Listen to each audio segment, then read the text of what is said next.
Hello, this is Kathy from the Daily Marker. How are you today? I'm up on the Winnie&Walter blog, and I wanted to share with you how I created this card with some no-line coloring.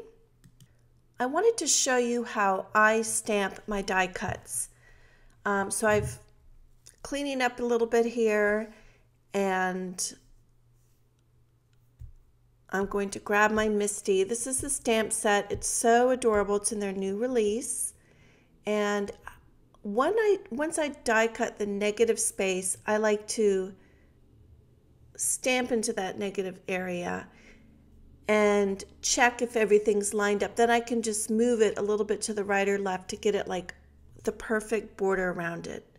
I don't know how you do it, but I just thought I'd share how I do it. So now I'm putting the positive in there, and I'm inking up my stamp with some my favorite things, beige dye ink. And as it turns out, I really struggle. I colored these guys with colored pencil, and I struggled so much because I wanted them mostly white. And it's rare that I scrap a project. Usually I'll work it to the end, but I just had to let those babies go. So good thing I stamped the cute little monkey guy. Now I wanted to put this flower, work it in the background somehow, and I used some Post-it notes to mask off the bottom like for a foreground. I ended up cutting that off. So, it was a little bit of a struggle the way I was getting everything to work together. There's such gorgeous stamps, and I'm like, why is this happening? Maybe because I have a bad cold. Well, actually, it's much better, and I want to thank you all for your sweet well wishes for me. That must have helped because I really turned the corner. Now, I'm coloring this gorgeous sunflower, and this video is over another like an hour and a half. So I just colored a sunflower a few days ago, so I thought I'd put this on super speed just so you could watch it, and I'll just reiterate the fine tips that I always give when coloring with pencils for like a no-line look. And the very most important thing is to have a sharp pencil. When your pencils are sharp, it gives you a nice edge and a fine line, and then you can, throughout your picture, your stamped image, just darken some of the lines that create some accents. So that's what I'm doing here. I'm just creating some accents. I'm using some blue. I always love to throw some blue in there somewhere. Just gives the image more interest. And then I'll keep, just like you'd keep loading your Copic marker, keep sharpening my pencil along the way. Now with this yellow, I'm just putting a base layer. And again, with colored pencils, you're building up the layers. Now I picked up a baby blue pencil, and I'm just working that in only on part of the leaf. And just repeating on each petal. Sorry that my phone's ringing. It's a solicitor. Do you ever answer your phone at home anymore? I still think it's good to have for emergencies though. So I'm going to finish up this flower and then add the center. And there's no detail on the center here for me, so I'm just going along the edge and just doing little hashtags all the way around. Super easy. You could really just color the whole thing in. Or you could just do these little hatch marks like I'm doing. Also, what's a cool look is to put some glossy accents down on that whole center, and then put some brown Flower Soft on top. I did that maybe a year ago, and the Flower Soft is such a thick, nubby texture, and that's a really cool look for the center flowers. As it turns out, when I finish my critters, this flower had too much color, so I had to put some vellum on top because it was just taking away from the critters, and they were the focus of my card. So I'm just coloring. This is the background for the critters. So I really don't need to spend that much time on it, but you don't know how that's going to evolve when you're doing your coloring. So I'm just finishing up the flower here, and then I'll start on the critter.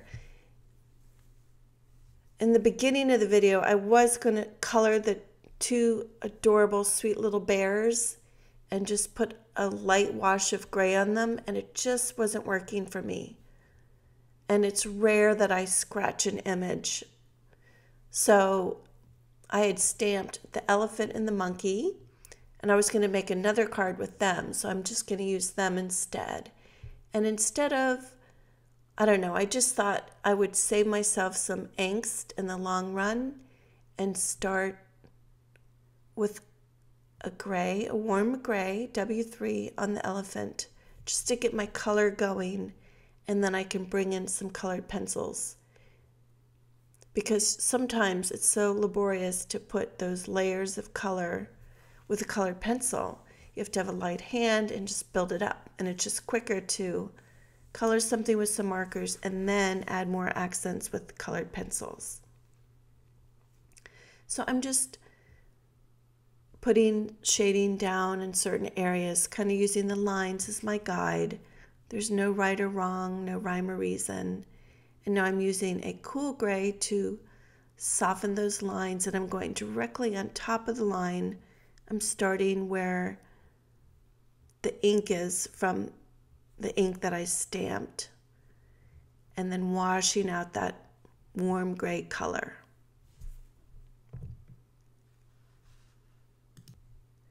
My no-fail way to color critters, elephants, monkeys, all those cute little animals, is to put on a few layers of Copic markers or alcohol markers, and then grab a nubby rag and use the Copic blending solution, and it just kind of melts the colors together, and it gives you a lot of texture, and you don't spend a lot of time.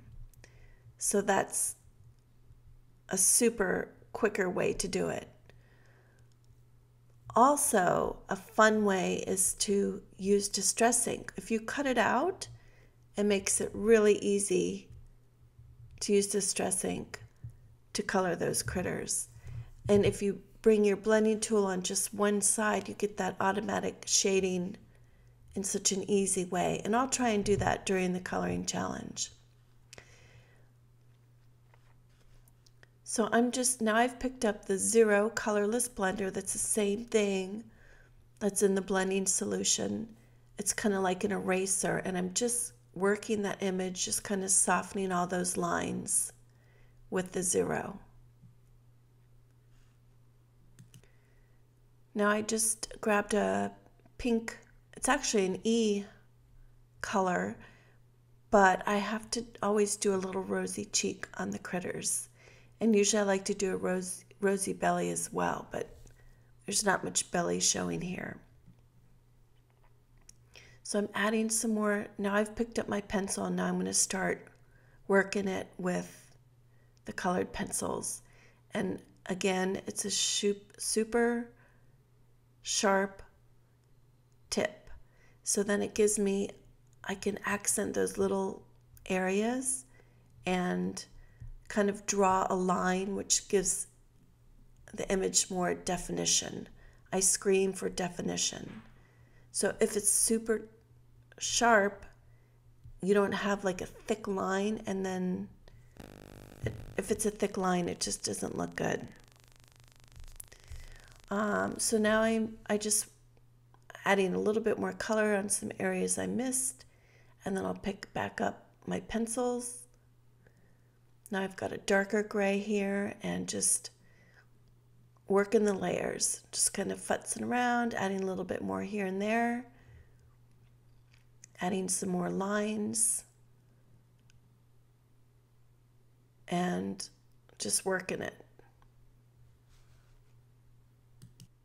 Now for the monkey, I guess I wasn't in the zone. I forgot that I started with markers, and I could have done that with the monkey, but I just grabbed my brown colored pencil and a dark gray to outline it. So I'm kind of committed here. I didn't want to put the marker on top of the colored pencil. It probably would have worked fine, but I just thought, well, just go with it. So that's what I'm doing. I'm adding some darker areas and just kind of moving around the image here, trying to create some interest with some shadows just here and there, but not thinking too much about it. Can you hear Max? There's a dog barking outside. So if you've never watched one of my videos before, I just wanted to let you know that, as you can see, they're not perfect. It takes too much time to edit out the little sounds that happen when you're videoing, well, when you're doing your voiceover. And sometimes I don't know, I speak backwards and everything. So, and I say so a lot. So if you don't like them, just turn it off. Don't give me a thumbs down. It's so discouraging. And if you're new to my videos and you like them, that's awesome. Thank you. Welcome. And I don't know if you know, but there's a 30-day coloring challenge coming up that I host. It's my 7th one, and it's super fun, and there's so many awesome, wonderful people that take the challenge and have made it such a beautiful experience. And we all love to color, and we'd love for you to join us. Now, with that said, I'm just finishing up the details, adding a little bit more highlights here and there and some darker lines, a little this and that, I like to say. Now, I love to finish a card off with a stencil, so I'm opening this new stencil, and I have some distress ink here. I'm working on a drafting table, so it's a little hard to hold. And once it's on your table, you're committed to using it because it takes up such a big area. So I've added that. I love that stencil. And now I'm just using my tool to bring some color towards the center, to draw your eye towards the center where the critters are going to be on this. I love to finish a card with a stencil. I think it adds so much. And I just put some, what was it? Paper on top of the flower just to shield it from getting the detail stencil on it, blah, blah, blah. So this is what I'm talking about. Now I'm just removing, I made the tail a little bit thinner by cutting some of the area around the die cut, the white space. And I've set that aside, and I'm just adding some white accents on this little design. And I'm going to finish that, and then I'm going to trim the die cut. You know how there's that white border? I'm going to trim it down a little bit so that it won't hide my sentiment, because that tail's nice and tall. I'm going to use a Copic marker and color some twine and put that around the mouse, the little monkey tail. I stamped the sentiment on some vellum. I taped it on the back. And I wanted to make a little fringe with it. So that's it. See the little twine around the tail? It's such a fun little accent. So thank you so much for watching. Have a great day, and see you soon for the coloring challenge. Alrighty, bye-bye.